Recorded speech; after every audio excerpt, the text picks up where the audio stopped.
आज म तपाईँहरूलाई सिकाउँछु कि घोस्टिङ भनेको के हो भन्ने कुरा है। घोस्टिङ भनेको भूत जस्तो लाग्छ तर बेला बेला चुडेल पनि हुन सक्छ होइन, तर रियल कुरा के हो आज बुझौँ है त।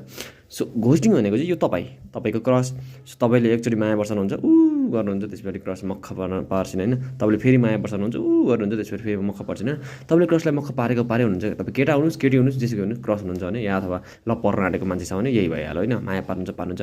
अब के हुन्छ यताबाट केही माग्न खोज्छन् क्या, अब रिचार्ज हुन खाएको, पहिलेको जमानामा रिचार्ज हुन्छ, आजकल रिचार्ज हुँदैन, आजको मोमो चाउमिन खान जाने डेटिङ सेटिङ हुन्छ, यस्तो हुन्छ होइन।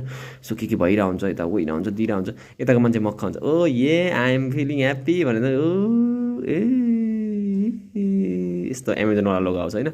सो ह्याप्पी हुन्छ होइन, पुरा ह्याप्पी भइरहेको हुन्छ, गरिरहेको हुन्छ। त्यस पछाडि केही टाइमपछि के हुन्छ भन्दाखेरि यो मान्छेले तपाईँलाई ड्याममा ब्लक हानिदिन्छ। त्यस पछाडि तपाईँ ल के भयो, मैले के गरेँ, ओहो के गरेँ भनेर मेसेज लेख्न थाल्नुहुन्छ, यति लामो मेसेज लेख्नुहुन्छ, ah I'm sorry, I'm really sorry, यति यस्तो भएछ, गल्ती भएछ, माफ गरिदिनु होला, मलाई के गरिदिनु भयो, ए बालाजु बङ्गमा बस्नु यस्तो भन्न थाल्नुहुन्छ। त्यस पछाडि तपाईँले रेस्पोन्स के पाउनुहुन्छ, नथिङ। अब यसले तपाईँलाई ऱ्याङ ब्लक हानिदिएपछि तपाईँको यो फेस यस्तो हुन्छ। यसलाई नै भन्छ घोस्टिङ। केही नभनिकन फरार, bye bye, tata see you. ल अर्को कुरा बुझ्नु छ भने फेरि फलो गर्नु होला, बाई बाई। घोस्टिङ।